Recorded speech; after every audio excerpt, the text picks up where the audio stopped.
बच्चे पढ़ते ना जमीन गोल है, जमीन पढ़ते हैं कॉलेजों में। आला हजरत फरमाने लगे पागलो, जब नबी पाक सल्लल्लाहु अलैहि वसल्लम का फरमान मौजूद है कि जब अल्लाह ने जमीन को पैदा किया तो ये कांपने लगी। रब करीम ने पहाड़ बतौरे मीखे बना के इसमें लगा दिए, पहाड़ बतौरे मीखों के किले बना के लगाए, जमीन ठहर गई।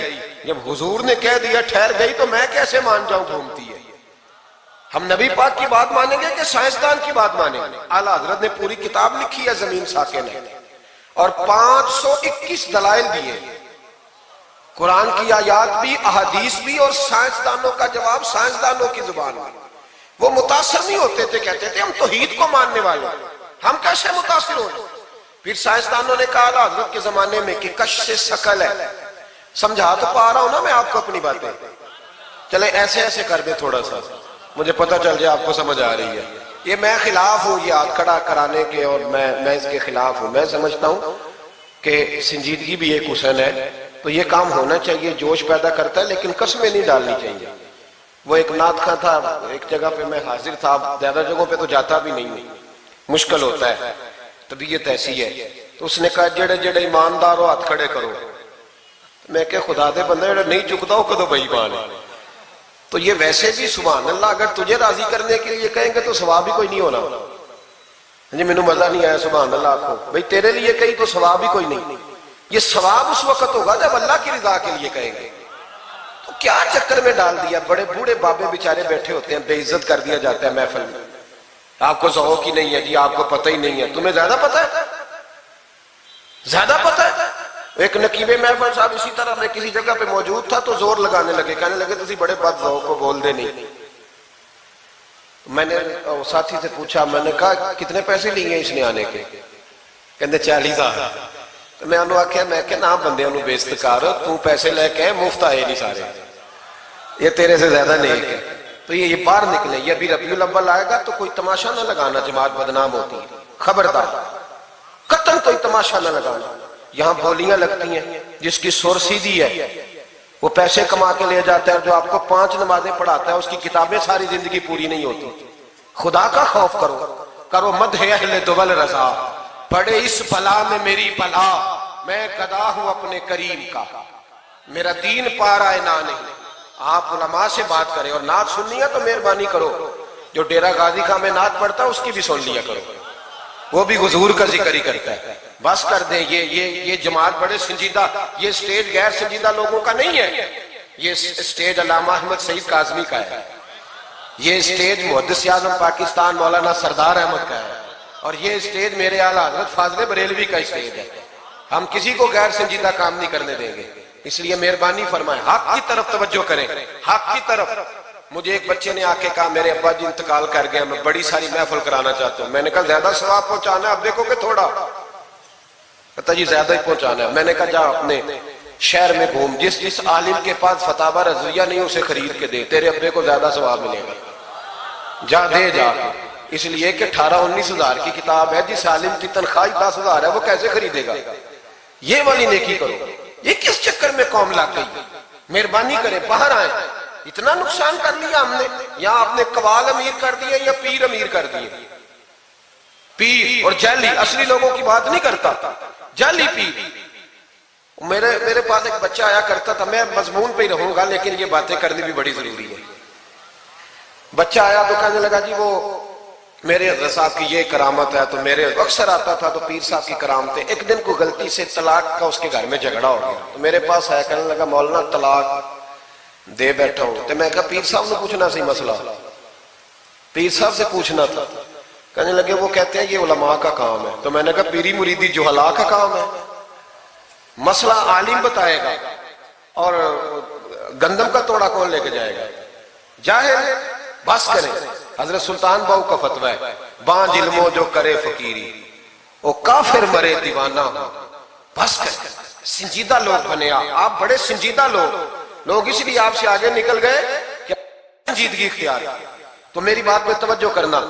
आला हज़रत फाज़िल बरेलवी रहमतुल्लाह अलैह के जमाने में लोगों ने कहा कश से शकल है जी, वो क्या है, जमीन चीजों को अपनी तरफ खींचती है। ये नजरिया कब बना, एक साइंसदान ना बैठा था दरख्त के नीचे, तो उसने देखा कि सेब गिरा है तो वो भी जमीन पे आया है, अमरूद टूटा तो वो भी जमीन पे आया, अनार टूटा तो वो भी जमीन पे आया। तो कहने लगा जमीन में कशिश है, हर शय को खींचती है, और कश शक्ल का नजरिया बन गया। आला हजरत रहमतुल्लाह अलैह तक जब बात पहुंची तो आप फरमाने लगे साइंसदान पागल हो गए, साइंसदानों की जो अच्छी बात होगी वो मानी जाएगी, लेकिन जो बात दुरुस्त नहीं होगी वो तस्लीम नहीं की जाएगी। आप फरमाने लगे ये क्या बात हुई कि आधा किलो का सेब तो जमीन ने खींच लिया, अमरूद भी खींच लिया, अनार भी खींच लिया, और गुब्बारे में 1.5 छटाक हवा भर दिया, वो जमीन से खींचा नहीं गया, वो ऊपर उड़ गया है। फरमाने लगे ये कैसा कश शक्ल है, 1.5 छटाक हवा होती है ना गुब्बारे में, वो जमीन से खींचा। आला हज़रत फरमाने लगे असल कश से शक्ल नहीं, असल बात यह है कि हर चीज अपनी असल की तरफ लौट जाती है, हर चीज अपनी असल की तरफ। फरमाने लगे हवा की असल ऊपर है तो गुब्बारा उसे ऊपर ले गया। अनार सेब अमरूद जमीन से पैदा हुए थे तो वापस जमीन पे आ गया, वापस। आज भी डॉक्टरों ने बड़ा परेशान किया हुआ है, हम लोग जाते हैं सुन सुना के आ जाते हैं, इल्म नहीं ना होता। अल्लाह करे हम आला हज़रत को पढ़ने वाले भाई भाई हमें समझ आए हमारे बुजुर्ग हमारा तहफ़्फ़ुज़ कहाँ का। डॉक्टर के पास जाए, डॉक्टर साहब बच्चा बीमार है, तो डॉक्टर साहब कहते हैं किसी को खांसी तो नहीं घर में, किसी को नजला तो नहीं, पहले तो नहीं किसी को बुखार, तो पूरा इंटरव्यू दे लेते हैं भाई उसकी क्या वजह दी, अगर हो तो फिर कहने लगे अगर किसी को बुखार हो तो फिर बच्चे को भी हो जाता है, किसी को खांसी हो तो बच्चे को भी। समझ आ रही है? कहते हैं ना डॉक्टर इस तरह से, ये बीमारी किसी और को तो नहीं फैमिली में। तो मैंने कहा डॉक्टर साहब आप क्या बात कर रहे हैं, नबी पाक सल्लल्लाहु अलैहि वसल्लम ने फरमाया है कि बीमारी मुताद्दी नहीं होती, एक से दूसरे को नहीं लगती बीमारी, एक से दूसरे को, ये सही बुखारी में मौजूद है। नबी पाक सल्लल्लाहु अलैहि वसल्लम से एक शख्स ने कहा हुजूर मेरे ऊंट को खारिश पड़ गई, और वो जो ऊंट खड़ा है उसकी वजह से पड़ गई है। तो क्या मेरे महबूब का समझाने का अंदाज है, मेरे करीम रसूल फरमाने लगे तेरे ऊंट को तो उस ऊंट से खारिश पड़ी है, बता उस ऊंट को कहां से पड़ी थी, तेरे ऊंट को तो वहां से पड़ी, कैसा अंदाज है, उसको कहां से पड़ी। बंदा चुप कर गया, कहने लगा यार रसूलल्लाह उसे तो कुदरती पड़ गई है। तो हुजूर फरमाने लगे फिर इसे भी कुदरती पड़ी है। डॉक्टर कह रहा है जनाब खांसी है तो खांसी लग गई, शुगर है तो शुगर। ओ भाई सुन, अगर तू ये कहेगा ना कि एक से दूसरे को बीमारी लगती है, तो जिसकी माँ फालज की मरीज है उसके बच्चे उसकी खिदमत करेंगे, जिसके बाप के वजूद पे रेशा पड़ जाएगा बच्चे करीब जाएंगे कि हमें बीमारी ना लग जाए। इतनी कमजोर। डॉक्टर कहते हैं कजन मैरिज ना करो बच्चे बीमार पैदा होते, और कौन चुप करके सुन लेते। डॉक्टरों को बताओ कि हम डॉक्टरों पर ईमान नहीं लाए, अल्लाह रसूल पे लाए हुए, हमारा ईमान अल्लाह रसूल पे, डॉक्टर पे नहीं है। जो सही बात करेगा डॉक्टर वो मानेंगे, गलत बात नहीं तस्लीम करेंगे। ये मेरे आला हजरत की फिक्र है। डॉक्टर कहते हैं कजन मैरिज ना करो बच्चे बीमार पैदा होते हैं, तो मौला अली और हजरत फातिमा का रिश्ता क्या है। नबी पाक सल्लल्लाहु अलैहि वसल्लम ने खुद अपने सगे चचा की बेटी जनाब उम्मे हानी को दावत निकाह दी थी। कजन मैरिज में कोई मसला होता तो हुजूर ये काम करते थे। कजन मैरिज हो तो बच्चे बीमार पैदा नहीं होते, कजन मैरिज हो तो बच्चे हसन और हुसैन जैसे पैदा होते। इस तरह के नौने हाल अल्लाह ताला अता करता है, उनके तरीकों पर चलने वाले पैदा होते हैं। खुदा का खौफ करो। आप जैसे तैसे, एक मैं रावलपिंडी में था तो एक बच्चा कहने लगा जी मिसवाक के साइंसी फायदे बयान कर दे, मिसवाक के। तो मैंने कहा बेटे साइंस अगर कह भी देना मिसवाक नहीं करनी चाहिए तो हमने फिर भी करनी है। सारी साइंस कहे ना करो तो हम फिर भी मिसवाक, इसलिए कि मिसवाक करना मेरे मुस्तफा का तरीका है सल्लल्लाहु। आला हजरत ने अकीदा तौहीद मजबूत किया। एक और चक्कर है बाबा जी का, बाबा जी सरकार जो एक महीना ना नहाए वो छोटा बाबा, और जो 6 महीने गुसल न करे वो बड़ा बाबा। बाबा जी को नमाज नहीं सीधी आती और बाबा जी सरकार बने हुए, हाल ही कोई नहीं। जो अल्लाह के खाते पढ़ गए, और बाबा किस्मत का हाल बता रहा है। दरवाजे में रोटियां मांगने आते हैं, किस्मत का हाल बताते हैं। अपनी इतनी खराब है कि मांगते फिर रहे, और कौम बेचारी हाथ दिखा रही है, हाल बता रही है। अपना ये बेड़ा गर्क हुआ। मुझे आपका तो नहीं पता, हमारे देहातों में ना ये कभी कभी सोना भी डबल करते थे मांगने वाले। यहां भी होता है ये काम जी, वो सोना लाओ जी तुम्हारा सोना डबल कर दे। तो पता तब चलता है जब सिंगल भी गायब हो जाता है। बावों के लग गए, फूकों पे लग गई। मुझे एक शख्स करामा सुनाने लगा, कहने लगा मेरे हजरत साहब के पास लोग दूर दूर से दम कराने आते हैं। और मैंने कहा दम कराना जायज है, तवीज देना जायज है, लेकिन मैंने किसी हदीस में नहीं पढ़ा कि कोई बंदा यमन से हुजूर के पास दम कराने आया हो, मिस्र से दम कराने आया हो। दम कराना बिल्कुल दुरुस्त है, हम खुद करते कराते हैं, लेकिन ये असल दीन नहीं। नबी पाक के पास ना कोई शाम से तवीज लेने आया ना दम कराने आया। रसूल पाक के पास तो जो भी आया करता था नबी पाक का दीन ही सीखने आता था। तो दीन की बात कर, दम दुरूद की ना सुना, ये तो जिमनी बात है, ये तो जैली बात है। आला हजरत दरवाजे पे खड़े थे, एक बाबा मांगने वाला आ गया। आला हजरत से कहने लगा 10 रुपए दो वरना आपका मकान उलट दूंगा। ये नफसियाती कब्जा कर लेते हैं। तो माई माँ भी बडेरी कहती है दे दो, कहीं वाकई ना उलट दे। आला हजरत ने ये अकीदा नहीं हमें सिखाया कि हम रस्सियों से डरते फिरे। इतना कमजोर ईमान, लोग अपने साये से डरने लग गए। बाबा जी कह गए, और छोड़ बाबा जी के मुंह से कौन सा कुरान हदीस निकलता है, बस कर दे। किस चक्कर में कौम को डाल दिया। आला हजरत रहमतुल्लाह अलैह दरवाजे पे खड़े, फिक्रे रजा सेमिनार है ना, तो सुनो फिर फिक्रे रजा क्या है, सुनो फिर। ये रजा के नेजे की मार है कि अदू के सीने में गार है, किसे चारा जोई का वार है कि ये वार वार से पार है। आला हजरत रहमतुल्लाह अलैह दरवाजे पे खड़े थे, बाबा जी आ गए, कहने लगे 10 रुपए दो। 10 रुपए का माना उस जमाने में यही था जो आज 10,000 का माना है। 10,000 मांग लिया, कहने लगा दो नहीं तो मकान उलट दूंगा। आला हजरत फरमाने लगे तू 10 के 20 मांग, मैं देने को तैयार हूं, पर मकान उलटने वाली बात गैर शरीया, ये वापस ले ले। शरीयत तुझे ये कहने की इजाजत, मेरी बातों की समझ आ रही है आप हजरात को? वो कहने लगा नहीं मैंने उलट देना है। आला हजरत की वालदा बूढ़ी औरत अंदर से बोली, कहने लगी अहमद रजा दे दो, फकीरों से नहीं उलझते। तो आला हजरत फरमाने लगे अम्मा जो सच्चा फकीर हो मैं तो उसके कदमों में बैठने को तैयार, पैर चूमने को तैयार, हम तो निस्बतों पे मर मिटने वाले लोग। लेकिन बात वो करे जो रसूलुल्लाह की शरीयत इजाजत देती है, जिसकी इजाजत नहीं देती हम वो बात करने की इसे इजाजत नहीं देंगे। उसने कहा जी मैंने उलट देना। इतनी बात हुई तो आला हजरत के जो शहजादे थे ना छोटे, मुफ्ती आजम हिंद मौलाना मुस्तफा रजा खान साहब, वो मकान की दूसरी छत पर, डबल स्टोरी मकान था, तो ऊपर वाली छत पे खेल रहे थे। उनका पैर फिसला, वो गर्दन के बाल अंदर गिर गए, अंदर से शोर उठ गया, बच्चा गिर गया। बच्चा, वो फकीर भी सीधा हो गया, देखा ना नहीं ना पैसे दिए, तो शहजादे गर्दन के बाल गिरे ऊपर वाली मंजिल से। लेकिन सुनियो किधर खो गए मैं और आप।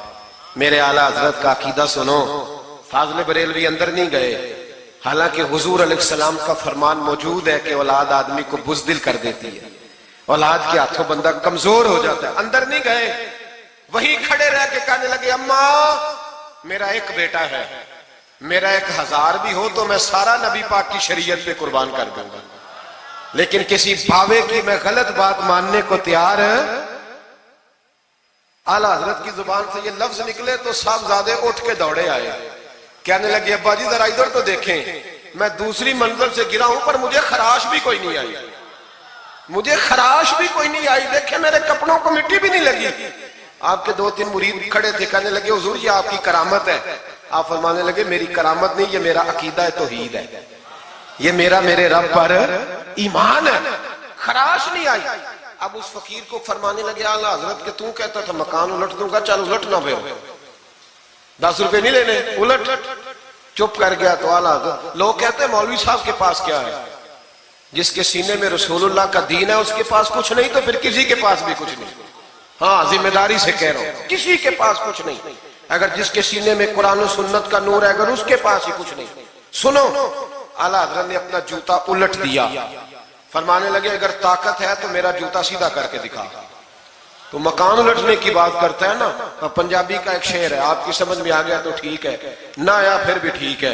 वो एक पंजाबी के दरवेश कहा करते थे, एक सिख ते पखड़ा कुआर गंदल, असी और भी बूटियां जान ले। पता है हमें सारे गुरुओं का है, चलो करामत ना दिखाएं तो बात अलग है, पर खबर हमें है। फरमाया चलो सीधा करो, उसने पूरा जोर लगाया पर जूता सीधा, पसीने आ गए। तो कहने लगा जी मैं माफी मांगता हूं, आज के बाद ऐसी बात नहीं करूंगा। आला हजरत वली थे तो वली सखी होता है, जेब से हाथ निकालने, फरमाया तू 10 मांगता था, अल्लाह 20 लेके जा, लेकिन गैर शरी बात खुदा ना बस करो। जो हमें हमारे बुजुर्गों ने नजरियात दिए उन पर कायम रहो। अकीदा रिसालत, आला हजरत के जमाने मुबारक में एक मौलाना ने कह दिया कि हुजूर के बाद भी कोई नबी आए तो खत्म नबूवत में फर्क नहीं पड़ता। तवज्जो है मेरी बात पर? इधर देखो मेरी तरफ। आला हजरत ने पता क्या जवाब दिया? आला हजरत फरमाने लगे तू कहता है आ जाए तो फर्क नहीं पड़ता, हम कहते हैं आए क्यों हुजूर के बाद? हमें जरूरत ही कोई नहीं, हमें कोई हुजूर ने कमी छोड़ी, हमें हाजत ही नहीं, आए क्यों? आला हजरत ने फतवा कुफर दिया। एक मौलाना उठे तो कहने लगे जैसा इल्म नबी पाक को है वैसा जानवरों पागलों सबको है। फिर वो कहने लगे मेरी बात का ये मतलब था वो मतलब था, सच्चे दिल से बड़े ठंडे दिमाग से। देखिए मैं कोई ऊंचा नहीं बोल रहा, कोई जोश में नहीं। देखो एक बंदा कहता है जैसा इल्म नबी पाक को मिसाल देता है कि ऐसा अताई इल्म तो जानवरों पागलों सबको हासिल है। वो कहता है मेरा ये मतलब है, मेरा वो। हमारा सवाल ये है कि तुझे ये बात कहने की जरूरत क्या है? बोले है कोई जरूरत? नहीं तुसी बोल दे नहीं यार, हाँ तो कर दे, है कोई जरूरत? भाई मतलब जो बात में बयान करना है कि ये मतलब था तो वो मतलब था, तो ये बात कहनी चाहिए, क्यों कही? आला हज़रत रहमतुल्लाह अलैह फरमाने लगे तू पागल हो गया, कुरान नहीं पढ़ता। वअल्लमका मा लम तकुन तअलम। अल्लाह फरमाते हैं महबूब जो आप नहीं जानते थे मैंने सारा ही आपको सिखा दिया है। फरमाया जिसका उस्ताद रब हो उसे कोई कमी रहती है? फरमाने लगे तू ये मिसालें देता है, हमारा अकीदा ये है कि अल्लाह ने गैब के खजानों की कुंजियां ही अपने नबी को अता फरमा दी। एक मौलाना और उठे कहने लगे नमाज में नबी पाक का ख्याल आए तो नमाज टूट जाती है। लोग कहते हैं लड़ो ना, हम नहीं लड़ रहे भाई, हम तो उम्मत को इकट्ठा करना चाहते हैं। लेकिन इधर देखो ना, आपके सामने कोई बंदा खड़ा होकर कह दे कि नबी पाक का ख्याल आए तो नमाज टूट जाती है, तो आप उसके गले में फूलों का हार डालेंगे? क्यों? मुरब्बत करो ना, मुरब्बत का दर्ज दे रहे हो, मुरब्बत करो। चले आपको एक मिसाल देता हूं बड़ी सादी। उसने कहा जी हुजूर का ख्याल आए तो नमाज टूट जाती है। नमाज में आप दुरूद शरीफ के बाद दुआ पढ़ते हैं, दुआ कौन सी है? रब्बना इग़फिर ली आती है ना आप सबको, पढ़िए जरा रब्बना इग़फिर ली। इसका तर्जुमा क्या है? या अल्लाह मुझे भी बख्श दे और मेरे माँ बाप को भी। तो जब ये दुआ मांगी तो अब्बा जी का ख्याल नमाज में आया कि नहीं आया? अम्मा जी का? सुन्नी थोड़ा सा अगर आप समझे ना, मेरा सुन्नी एक ही बात करता है, जब इससे कोई बंदा कोई मसला पूछता है ना तो सुन्नी कहते हैं मैं तो पढ़ा हुआ ही नहीं। ओ खुदा के बंदे आज पढ़ के जाना सारी महफिल, और आइंदा जुमा भी अपने खतीब के पास पढ़ना जरा ध्यान से, फिर अगला भी पढ़ना, फिर तो इंशाल्लाह कहेगा नहीं मैं पढ़ा हुआ नहीं। भाई नमाज में आयत पढ़ते रब्बना इग़फिर ली तो अब्बा जी का ख्याल आता है कि नहीं? तो नमाज टूट गई कि रह गई? अम्मा जी का ख्याल आता है कि नहीं? आला हज़रत फरमाने लगे अगर तेरा बाप जो बेनमाजी हो, अनपढ़ हो, उसका ख्याल आने से नमाज नहीं टूटती, तो फिर सुन हमारा अकीदा क्या है। तू कहता है नबी पाक का ख्याल आ जाए तो नमाज टूट जाती है। आला हज़रत फरमाने लगे हमारा अकीदा ये है कि जब तक रसूल पाक का ख्याल आए ना हमारी नमाज होती ही नहीं, होती नहीं जब तक। कुछ लोगों ने कह दिया नबी पाक हमारी तरह बशर है। ओ भाई देखो ना, आज खबर मिली है कि हॉलैंड ने फिर से खाके शाया कर दिए। इधर देखो मेरी तरफ, ये नामूसे रिसालत का मसला 100 साल पहले आला हज़रत ने समझाया था और फरमाया था दुश्मने अहमद पे शिद्दत कीजिए, मुल्हिदों से क्या मुरव्वत कीजिए, शिर्क ठहरे जिसमें ताज़ीमे हबीब, उस बुरे मजहब पे लानत कीजिए। वो जो नामूसे रिसालत की बात तब की थी, फरमाया नादानो आज तो तुम कह रहे हो कि हुजूर हमारी तरह के बशर है, तो जब तुम बशर बनाओगे तो फिर लोग कहेंगे कि सियासतदान का खाका बन रहा है तो इनका क्यों ना बने माज़अल्लाह। उस वक्त आला हज़रत ने कहा था ना ना ये बात नहीं है। आप फरमाने लगे बात यह है कि अल्लाह की सरताब कदम शान है ये, इंसान नहीं इंसान, वो इंसान है ये। कुरान तो ईमान बताता है इन्हें और ईमान ये कहता है मेरी जान है ये। नामूसे रिसालत का मसला सारी जिंदगी आला हज़रत ने समझाया और लोगों को बताया कि जान है इश्क मुस्तफा, रोज फुजू करे खुदा, जिसको हो दर्द का मजा वो नाजे दवा उठाए क्यों। आला हज़रत मौजूद थे मदीना शरीफ में। उस जमाने में ना नबी पाक के गुंबद के सामने खजूरों के 2 दरख्त होते थे। खजूरों के 2 दरख्त, शुअरा सारे बैठे थे। तो शायर जो होता है ना वो तशबीह देता है बाज़ औक़ात। तो शायर ने शेर कहा, कहने लगा यूं है दरख्त हजरत बाला के सामने। तवज्जो है मेरी बात पर? हुजूर के गुंबद के सामने खजूरों के 2 दरख्त है। शायर ने शेर लिखा, यूं है दरख्त हजरत वाला के सामने, मजनू खड़ा हो खैमाए लैला के सामने। आला हज़रत फरमाने लगे ये शेर मेरे नबी पाक की शान के लायक। फरमाने लगे तुमने हुजूर के खैमे को, नबी पाक के गुंबद को लैला का खैमा बना दिया, ये क्या बात है? तो लोग मानते भी नहीं ना, वो भी ना माने। कहने लगे जी इतराज करना आसान है, शेर कहना मुश्किल है, आप बताएं शेर कैसे कहना चाहिए। फरमाया लफ्ज वो कहो जो हुजूर की शान के लायक है, जो शान के लायक नहीं वो लफ्ज न कहो। शेर क्या कहा? कहने लगे यूं है दरख्त हजरत वाला के सामने, मजनू खड़ा हो खैमाए लैला के सामने। आला हज़रत फरमाने लगे गलत है तशबीह। कहा जी आप बता दे। तो आला हज़रत फरमाने लगे सुनो फिर, यूं है दरख्त हजरत वाला के सामने, कुदसी खड़े हैं अर्शे मुअल्ला के सामने। गोया कुदसी खड़े हैं अर्शे। ये फाज़िल बरेलवी रहमतुल्लाह अलैह का अंदाज है। नमूसे रिसालत के बारे में कभी किसी को गुंजाइश, हमारे एंकर टीवी पे बैठ के अभी भी बातें होंगी सवेरे बड़ी, मौलवी जज्बाती है जी, ये कहता है कि गुस्ताखाने रसूल से रिश्ता तोड़ो, और सारे एंकर हमारे बच्चों को खराब करते हैं। कहते हैं जी हुजूर ने तो अपने बेअदब को माफ किया। बिल्कुल माफ किया है, बिल्कुल माफ किया। नबी पाक ने अपने बेअदब को माफ किया है।